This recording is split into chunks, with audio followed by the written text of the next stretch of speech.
Hi, and welcome to Drafting Compliance. I'm Kayne, he's Tom, and we talked about the EU DORA last time. Today, we're talking about AI and regulations with special guest Dustin Wilcox, CISO at a Fortune 20 global health company, and Tom's brother. You can tell the family resemblance there. That's right. He got the hair. That's what happened, Tom. Thank you. Before we get to that, we do have some beers. What are we drinking today, Dustin? This is the Pilot Rock Porter from Ashland, Oregon. Caldera, I believe, is the brewer. It is the brewer. And Kayne, just because I like to educate you, do you know why these beers are called a porter? Yes, actually, I do know this one. I am terrible at trivia generally, but it's because this was breakfast for porters because they had a long day ahead of it themselves. And because of the soul-crushing nature of their work, they decided they had to stay drunk at all times. Well, close. A porter is actually pretty dense in nutrients, so it actually had enough sustenance to keep them going all day. So that's why a porter is a porter. So you'll notice it being a bit thicker beer. It's not just for breakfast anymore, though. Yeah, that's right. Not just for breakfast anymore. So let's crack these. And I will say I'm wearing my readers today. So it says go biking, go fishing, go skiing. Please don't do any of those after you've drank one of these, though, folks. Let's keep it real. We're going to open these up. Oh, okay. Ooh, hello. I already got the scent. Ooh, that one's getting a little messy on you, Kayne. Yeah. Oh, boy. We'll get a pour in there. Oh, this looks like the stuff I use for toilet bowl cleaner. You just pour some cola down the toilet. I don't know about you, but same properties. That has a fantastic head on it when you pour it. It's beautiful. I'm making it work. This is like a Guinness commercial at this point, right? I don't know if you can smell anything yet, Kayne, but this has really rich, like toasted malt notes. Yeah, like got those. Got your usual porter balls. caramel. Yeah, caramels. Yep. I don't get much chocolate. Sometimes you get a little chocolate in these, but no, it's mostly just a malty smell. But the denseness of the head on it, it almost looks like bread. I mean, it's just so dense. Yeah, you should get some bready dark too. This is not at all the type of thing that I can see through, even a little bit. Light does not penetrate this. All right, let's go. How much do we talk about and when do we get to drink it? Well, let's take a drink. Usually that's what happens. That's why I show up for the show. Oh, you can taste the chocolate and coffee notes. Yeah, it does have a lot of coffee in it, actually. Kayne, of the many things that I've learned from Tom is I've become a beer snob. This is pretty good beer. Yeah, this isn't bad at all. Well, it just died in my mouth. That is... So a couple things about this. You're not getting nearly the hop character that a lot of the beers we drink, Kayne, the ones that you like, I think the most are hoppy. And this isn't that. When you have like really bad hotel coffee, Tom, like the stuff that's been percolating in the pot for about 12 hours and you're desperate and it's cold, if you add some carbonation, you've got that flavor profile right here. Yeah, it does have some bitters to it. Sometimes you'll find porters to be a little sweet. This one is not sweet. No, I don't mind that at all. Sweet. Actually, I'd rather it not be sweet, but it does have that hearty bread taste to it. I mean, maybe I'm judging too harshly. I am going to try again just to see. Second time's the charm. Nope, it didn't get any better. It did not get any really better. Good. You have a very expressive beer face, Kayne. Oh, my goodness me. Still, though, it is not that. Remember that can with the Kauai cinnamon bun sticky ale? That's the only time Tom ever let me pick a beer for this show. Ever since then, we have stopped because it turns out hands down the worst. It was possibly the worst thing we've ever had on the show. Tom although has I still have excellent judgment. Yeah. Well, I think actually our production team sent us this one here, as well as our nifty glasses, and you got one of those too, Dusty, right? I did, as a matter of fact. Fantastic. We can almost make out the Hyperproof Drafting Compliance logo. Well, let's get into it. We've still got some beers. You guys can certainly work through those. We've seen a lot of AI regulations come out lately. And multiple attorneys general have weighed in on how AI needs to comply with existing privacy laws. And so you think about the Oregon AG, they just came out with some guidance. I know Colorado's AG has come out with some laws, actually, and I know that California's AG has been pushing this narrative as well on compliance with existing privacy laws. So how do you see the balance between leveraging AI technologies while still ensuring compliance with privacy laws as we move into this AI-powered future? It's a good question. It's one of those questions we could probably spend an entire podcast talking about. I think the first thing to note, Kane, is that the regulation we're seeing so far, and this is true every time we see a sort of a new black box technology come out. Mm-hmm. First, we start seeing regulation evolve that is administrative in nature. It's the the business problems. It's certainly real problems, but they're not the security problems. It's things like making sure we have transparency, making sure we ferret out bias, all these things we need to make sure that we do with AI. It's those controls.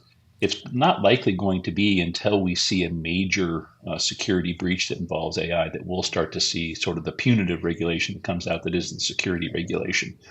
From my perspective, we can learn a lot from how we saw regulation evolve for other technologies, cloud and internet and other things, and hopefully start building some controls today that get us ahead of where the regulation is going to evolve tomorrow. Yeah, I actually agree pretty closely, which should be a surprise. One thing I'll note is I would say for the first time in this discussion, we're starting to see some of that punitive sort of thought process bubbling up.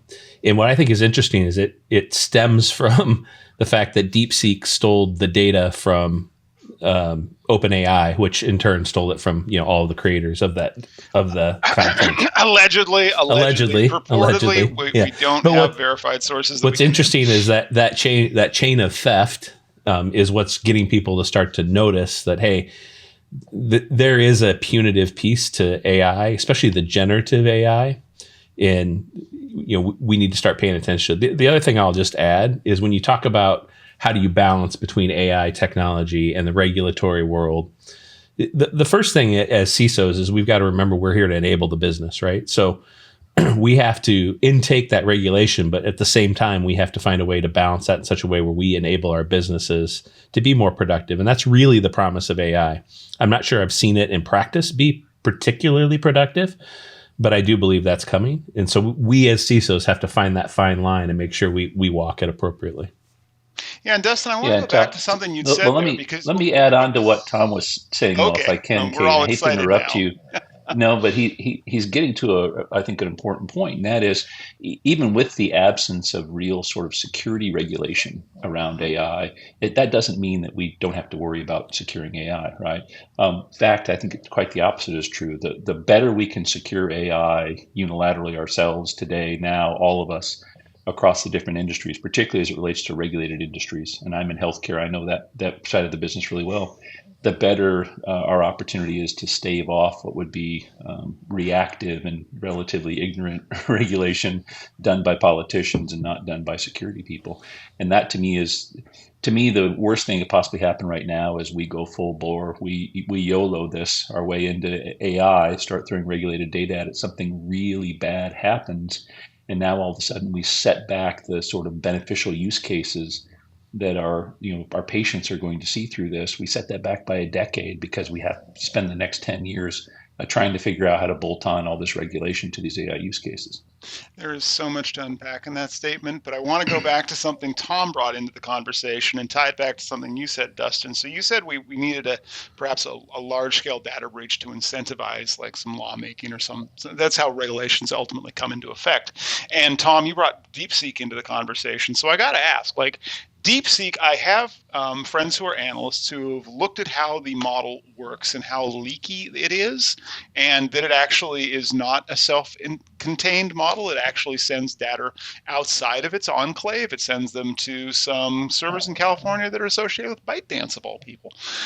Isn't that a large-scale data breach right there for those companies that have already decided to toss Deepseek R1 into their environment? I mean, because it's stored on secure Chinese servers. I have to scare quote that one because there is no such thing. Isn't that an example of a large-scale data breach already in progress? I don't know if you're asking me or Tom, but I would say definitively yes. Okay. Not only that, but I've taken the appropriate measures to ensure that that data breach doesn't include any data I'm responsible for.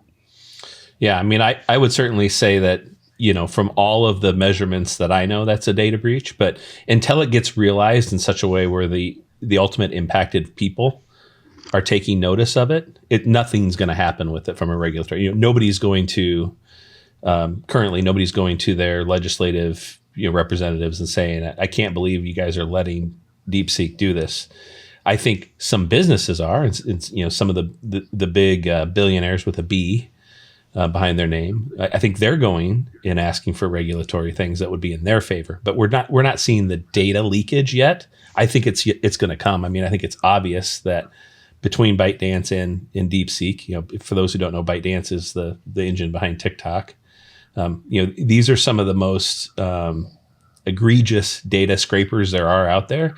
And it's been proven that data is being monetized and weaponized in some cases against the American user base. So people should be up in arms about it.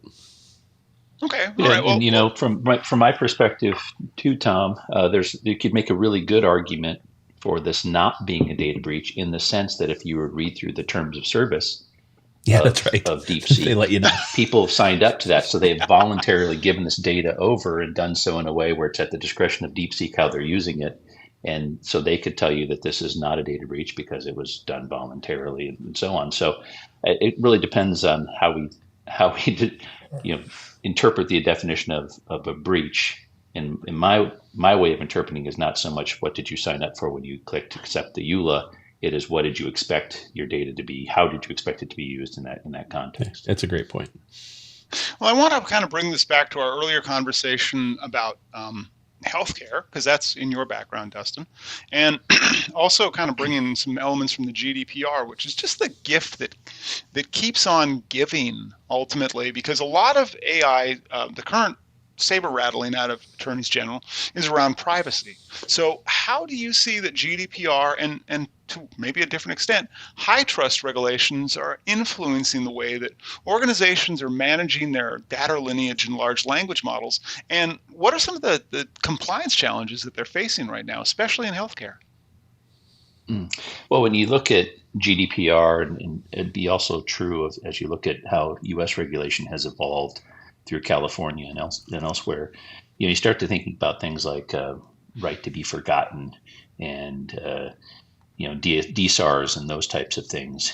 And I think you immediately go to a couple of real concerns that we have to get on top of. First one would be I've yet to meet a major enterprise that I think is really good at data inventory, discovering where the data is, what the data is. So when I say inventory, it's where is it, what type of data is it, so it's classification, and then who's using it and how are they using it.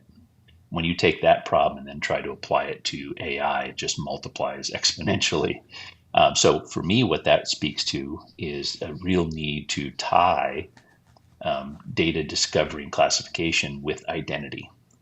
So the way I'm looking at it is within these AIs, I'm going to have some form of control where as a user of the AI tries to attach data to that AI as a prompt inclusion, for example, I need to be able to dynamically in the moment classify that data. Is it PHI or is it not? And if the answer is yes, it's PHI, then I need to dynamically in the moment reference the identity record of that individual, see if they have the necessary entitlements to use that PHI in that way. If the answer is no, I need to stop the PHI from being attached to the model. If the answer is yes, I need to allow it, and that's how we enable these use cases. At the same time I'm doing that, I need to be creating the signals that become auditable that say, Tom attached PHI to this model. Yes, I checked his privileges and he has the rights to do that, or I stopped him from doing that.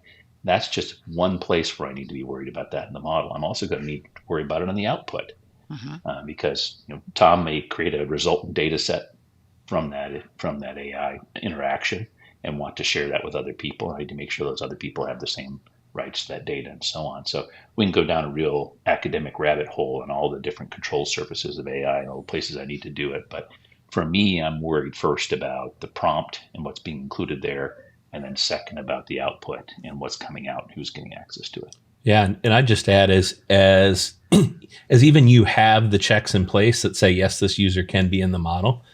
Those user rights that you talked about, Dustin, are going to become exponentially more difficult to execute upon as you have user data being built out in different models. And I think of in your industry where I think predictive AI is probably going to be the golden jewel to go after. But as you're including users' data in that pool by their agreement, eventually one of those users is going to say, you know what, I want to opt out of all that. And how does that impact your model going forward? How do you actually extract it in any echoes of that user out of the model? I think it's a real problem, and I don't think it's a problem that is necessarily easily solved today. No, I don't think so. It gets even worse when you think about. Hold up. I want to go back on what Tom said there, because I think some of our audience might not. We're in a bit of an esoterica here. So the way I think of it is like if you're making soup, right? You're going to put in some sausage, you're going to put in some peppers, you're going to put in some potatoes, whatever it is people put in soup, some kind of chicken broth or beef broth, vegetable broth, whatever, and then you're going to add salt. And a lot of these AI makers today seem to have the idea that, well, if you say, well, I'm on a low sodium diet, they'll say, well, we'll just take the salt out. Right? How do you take the salt out of the soup? How do you take it out after the fact, after a model, in this case, has been trained on AI, right? If your model training includes the consent of somebody who gave legitimate consent at a time, like how are you starting to think about this? You brought it in a little bit in the conversation, Dustin, around like GDPR's right to be forgotten or CCPA's right to be forgotten. How is that really affecting the development and deployment of AI when people can ask, hey, I no longer want to be part of this? It's a fair question, and again, we run the risk here of admiring the problem a little bit, but I'll admire it a little bit more. You start thinking about it too in terms of nested models, AIs referencing other AIs, and how is the data traveling through there. So it's going to come down to we need to evolve the control, and I think the crawl version of the control is it PHI or not? Does the person have the rights to it or not? That's the crawl version.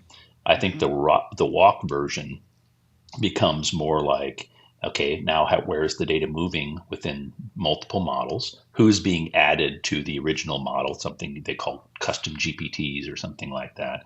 And do those same people have the rights to do it? The third part of that, I think, is much more full lineage. Where did the data come from? What kind of data is it? How has it moved through the environment? And then how can we, hopefully in some fashion that's a lot easier than it is today, find that record and remove that record when somebody exercises the right to be forgotten? Yeah, and the real question will become, will the regulations allow us to crawl, run, walk?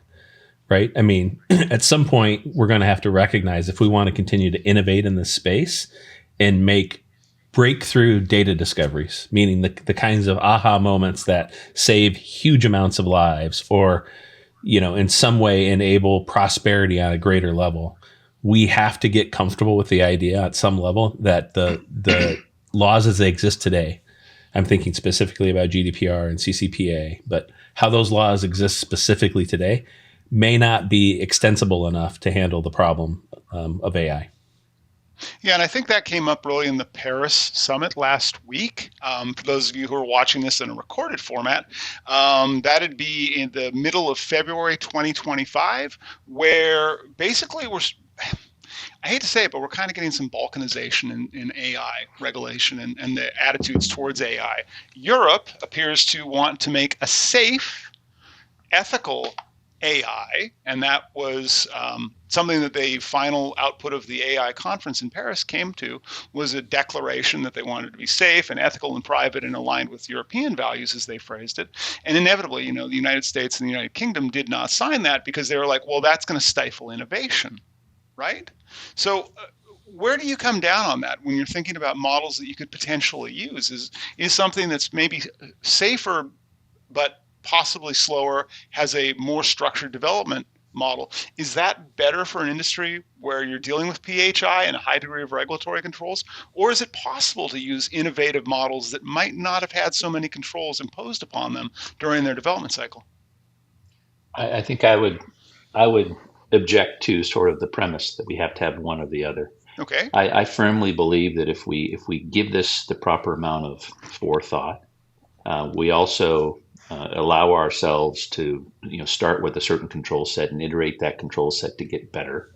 I think it's important that we do that, as a matter of fact, because I think if we try to anticipate all the different things we need to control for on day one, we run the real risk of missing something very obvious that the very clever attackers are going to sneak in behind us on. I think we need to be able to be agile and pivot the controls as we start to better understand what the attackers are going to look like. So I'm going to choose to have it all. I want to be safe and ethical, but I also want to be nimble and fast, and I want to enable all these very innovative use cases that I'm hearing thrown around different boardrooms and things like that. Because I think we're just scratching the surface of the benefit that we can receive as a society from this technology. We can't be afraid of it. We also can't be so in love with it that we turn our backs on just the basic foundational controls that need to be in place. We do that, I think we'll all be able to move together as fast as we want to on this. Well, I think those are all good points. The one thing I'll say is I generally don't believe that any regulation solves the security problem. Compliance, my brother taught me this. Compliance is a waypoint to best practice. So really, regulatory is like a baseline that you should be going after. And in the AI space, it's moving way too fast for regulation to keep up, in my mind. We're going to have to innovate this both at a security and a use case perspective. We have to iterate this at the business level. And as long as we understand that our goal has to be support the business and support the innovation and keep it secure at the same time, I think we'll do it just fine. It's when, big companies, the ones that, tend to forget the moral compass, it's when they get to control the entire direction that becomes a problem. So I do look to, consortiums and bigger private business to help drive that conversation. But Dustin, you made an interesting point there, and I want to poke at it just a little bit. It sounds like you want to have a balanced model, which I am great. And I threw out, a false, choice between two possible extremes where, everything really ultimately ends up in the middle anyway, in most cases. But you were talking about user identification.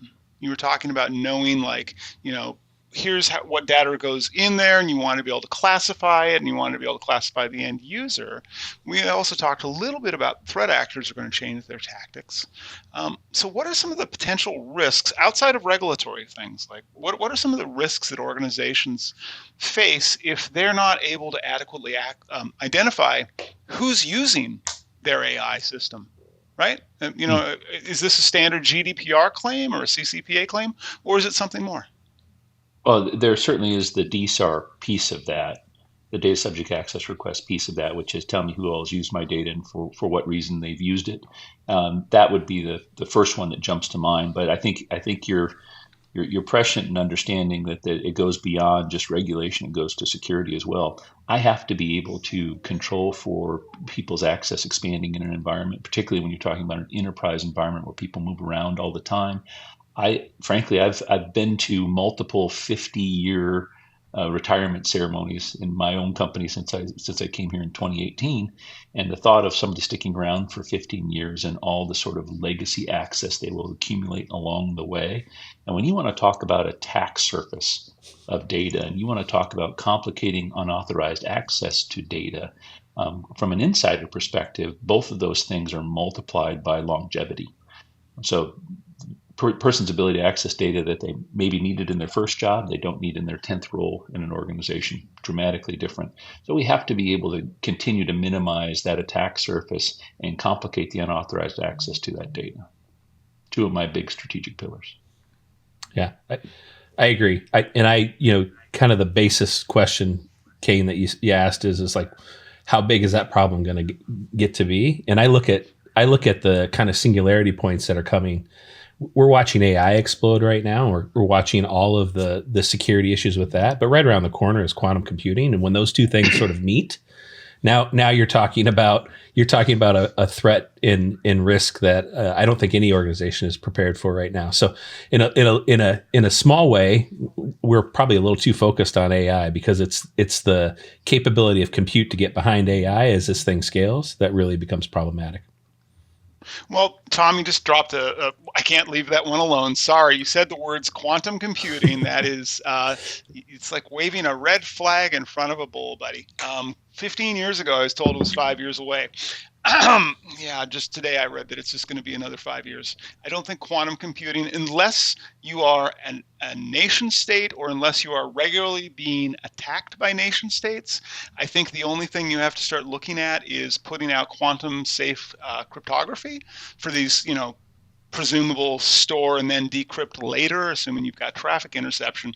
But I don't think quantum computing is something that I want to bring into the conversation beyond that today, because we could end up massively rabbit holing, and you'll find that I am not a quantum booster. Just not my thing. But I will say this to the audience. If you're enjoying this conversation on YouTube, ring the bell to get notifications about my quest to get any beer that's drinkable. Or subscribe to this in your podcast app of choice to make this show part of your routine. So we've been talking a little bit about security and privacy risks. Dustin, from your perspective, what are some of I want to go hard on large language models for a second, because we've been talking about potential things like using predictive analytics, I think, which is certainly a form of AI, to make diagnostic decisions, and I think that's great. But what are some of the risks to security or privacy if you're deploying a large language model that's using proprietary data and let's make it even funner. Let's say you don't have centralized access controls like you've mentioned are so important. What are some of the risks that an organization could have in that case? Oh, I think, let's forget about the security risks for just a minute. Let's talk about more what I consider the administrative risks. And one of the biggest ones there is going to be bias. Right, because particularly when you think about a commercial entity taking its data and using it to train the model, because its data is going to be reflective of its customers, that customer base in and of itself is going to necessarily be biased in one manner or another. A good way to think about that is think about a commercial healthcare company doing it. Everybody whose data is in there is going to be an employee at a big company. Mm-hmm. Right. And that itself would create bias within the model, because that is a very particular demographic of people across. And I'm not saying it's a particular race of people. I'm saying it's a particular demographic of people. They're generally going to be more educated. They're generally going to live in different types of communities and those type of things. There are going to be inherent biases in that data. And I think that is a huge problem with this. I think it's going to be a huge problem with any individual entity trying to train a model purely on its own data. I think that's where we have to come up with some mechanism to create broader, we call them omnibus data sets. I need to find a way to connect my company's healthcare data with United Healthcare's healthcare data, with Cleveland Clinic's healthcare data, Mayo Clinic's healthcare data. I want to get the smart data off your smart devices about you. I want to create the broadest and deepest data set for that analytic, because we know that the fidelity of the analytics goes up if I feed them a broader and deeper data set, right? So for me, that's the important thing, is let's not get too enamored with just our data. Mm-hmm. Let's understand what is the entire corpus of data that might be able to help us unlock the butterfly effect for whatever the next question is we're asking of it. For me, those are predictive health questions. And you never know, is it going to be the last 10 years of claims that you had? Is it going to be, the metrics I'm getting off your smartwatch about how many times you're walking a day? What is the butterfly effect to heart disease, to any other different morbidity condition we're worried about? To me, we're never going to really understand the answer to those questions for so many different conditions until we give it the broadest corpus of data. Okay, but again, you answered with analytics, and my question was on GPTs, like large language models. Right? Do you see any problems that are potentially there for giving a large, because I can totally see the value. Like, I am sold, take my data off my watch. It will tell you I need to sleep more. I'll tell you I need to sleep more too, and probably drink less coffee. But do you see any problems associated with the use of large language models in a healthcare space? Because I can certainly think of some scenarios myself, but I don't want to put words in your mouth. I see huge ones, and some of them will be the obvious ones that I think if you spend any minute, Googling, threats to AI, you come across, data poisoning. I see that one for sure. So there we have to think about the attack surface of the training data, and have we really locked down who has access to make unauthorized changes to it. There's one I think that most people don't think of yet, and that's going to be sort of the operational risk that it creates. And let me give you a scenario. Please. So let's say that I'm going to make this one up. Let's say that I hire 10,000 nurses for the busiest time of the year, and those nurses are all there to answer the question when the patient calls up to say, "Hey, these are my symptoms. Do I have the flu?" Okay, 10,000 nurses to do that. Now I can train an AI to do that, and I can probably train the AI to do it better based on the conditions than would a normal human being do that. Not only that, if you've seen any of the academic data on this, I can probably train an AI to approximate empathy for the caller. In other words, the caller is going to like talking to the AI better than the person to do that. Now imagine imagine a threat scenario where the threat evolves in such a way that ransomware as we know it today becomes ransoming AI. They figure out a way to get in, put a wrapper around my model, encrypt it, and ransom it. I no longer have those 10,000 nurses to answer those questions. How am I going to provide that service to my patients?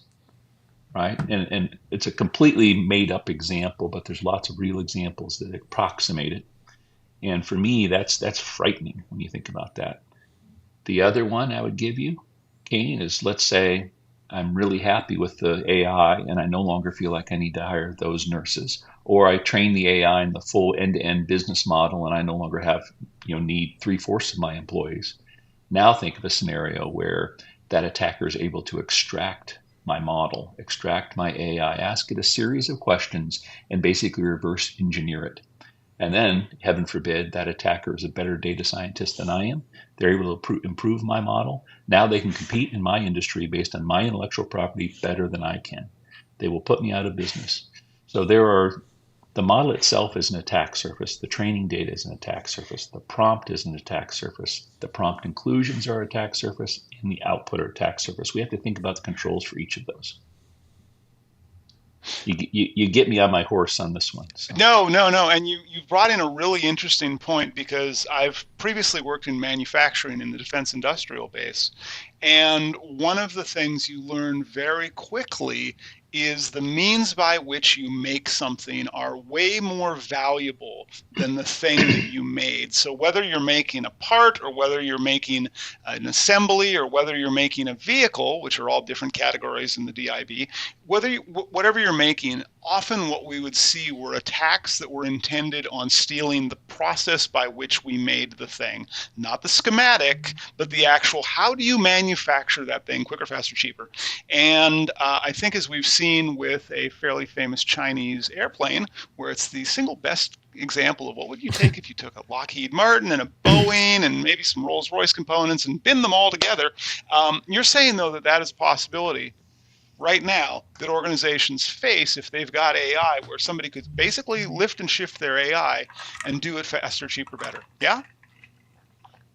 Definitely. If you're using the AI to replicate your business process, as you said, better, faster, cheaper, then all of a sudden that AI becomes a point of vulnerability, a single point of failure, where before you had 10,000 nurses, so you had 10,000 different opportunities or 9,999 to pick up the slack. I think that's a real challenge. And for me, what it does is it puts also a real premium on business resiliency. Mm-hmm. So planning for continuity as you're planning for these AI use cases in ways we've never had to before, because the implications of failing at that are so much bigger. Yeah, no kidding, especially in a public health emergency. The other thing you're thinking of, and then I want to hear from you on this one, Tom. The other thing I'm thinking of is MGM's ransomware attack that they suffered over the course of, I think it was last year, where they were basically resulting back to pen and paper. Like if you wanted to check in at one of their properties, you would have somebody walk up to you. They would take your credit card number down on a piece of paper, which doesn't sound spooky at all, because they hadn't really trained for that resiliency. You're saying that if an organization had moved a lot of its workforce to be used by generative AI instead of by people, that their resiliency is going to have to test for, I don't know, sudden hiring spikes, which, that's kind of spooky. Tom, bring us back to something happier, please, right? Well, I don't know if there's anything happier, but when I look at how data is exploding and AI is being adopted at the same time, I'm a little spooked just by the speed of it. And I see organizations take really fat swipes at their working population in favor of AI right now. And in some cases, I think they do it to the detriment of their long-term business. And I think that's a kind of inherent risk to your future if you do that in a business. So I guess what I'm really getting at, Kayne, is we need to be more thoughtful on how we move forward with replacing population, because the end result is you get biased output from an AI engine. You get bad decision-making capabilities because you've lost key wisdom within your organization. And you also lose some of the innovative capability that you had as an organization because you've got repeatability through an AI engine, and it isn't necessarily that that predictive AI yet that's saying, okay, how can we do things better? So our adoption rate to me is a little spooky right now. Yeah, it is. So I want to kind of try and pivot this back to things that work, because I love hearing about that as opposed to doom scrolling. And what are some examples that you can think of, Dustin, where, because you've talked a little bit about data governance, you've talked about identity management, and I totally agree. Like years ago, the company I was at, we had the phrase like identity is the new perimeter, and that phrase has had quite a lot of longevity associated with it at this point. Like, what are some things that you're using as high level of detail as you need to give to make sure that users are operating and interacting with AIs, whether they're generative AIs, whether they're predictive AIs, or whether there's some other type? What are some good practices for data governance and compliance?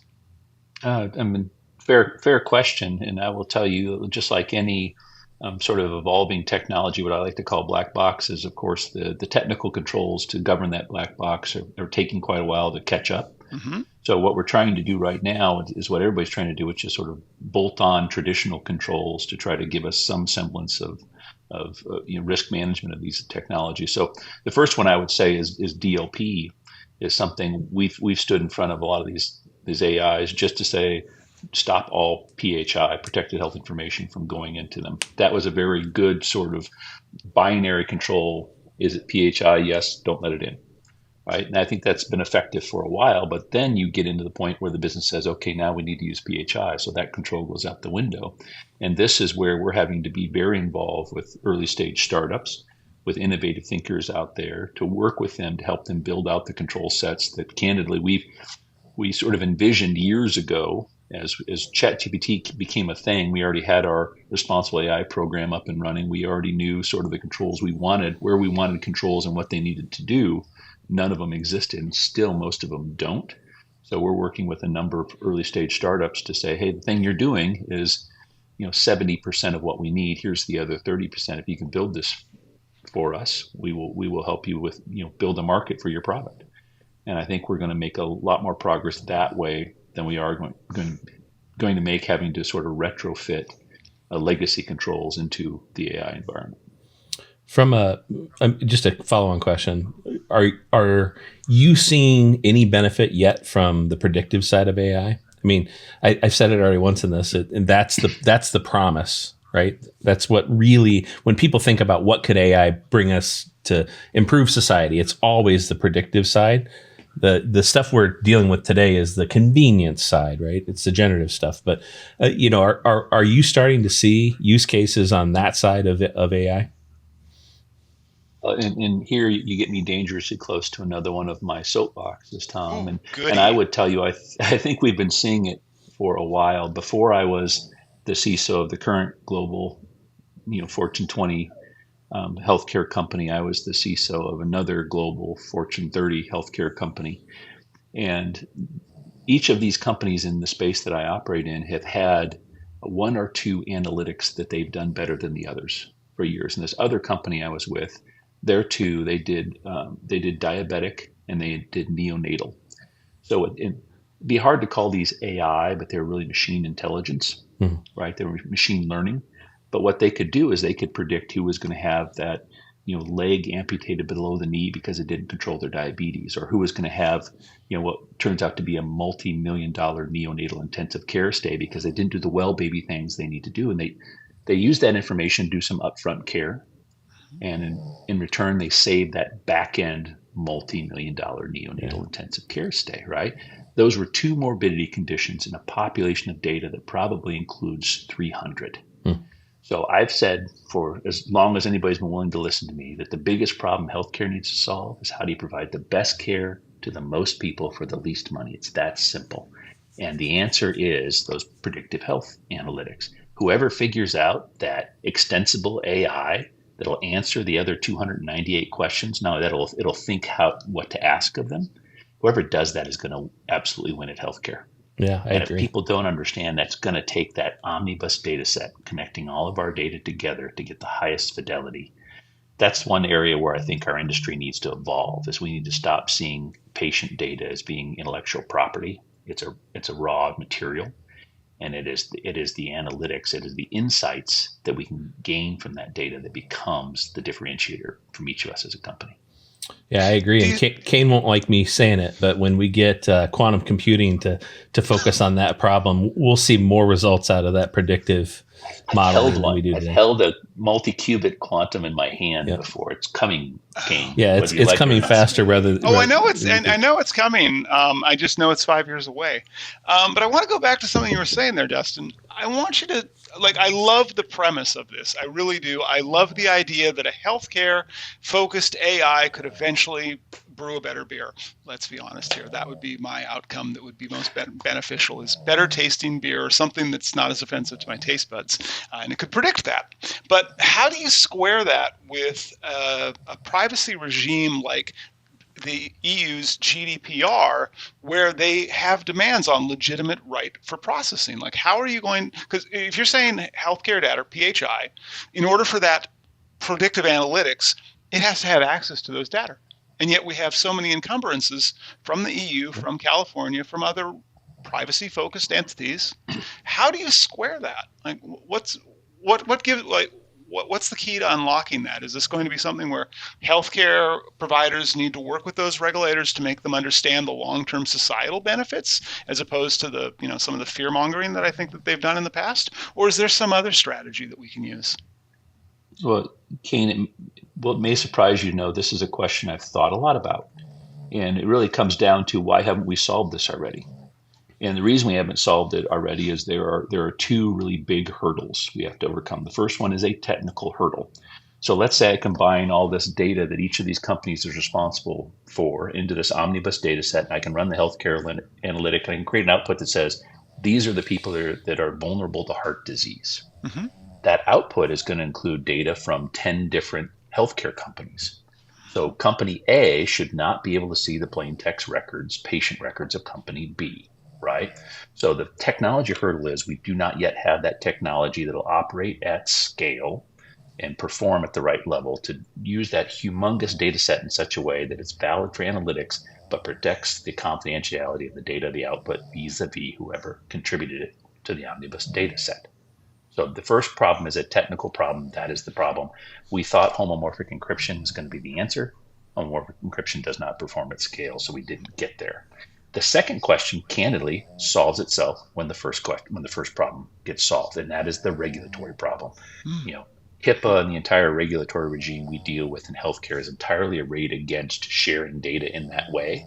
But if we could demonstrate we can manage the confidentiality of that data appropriately, we can show the public health benefit of doing that, and I think the regulation adjusts accordingly. It might take longer than we like, but it eventually gets there.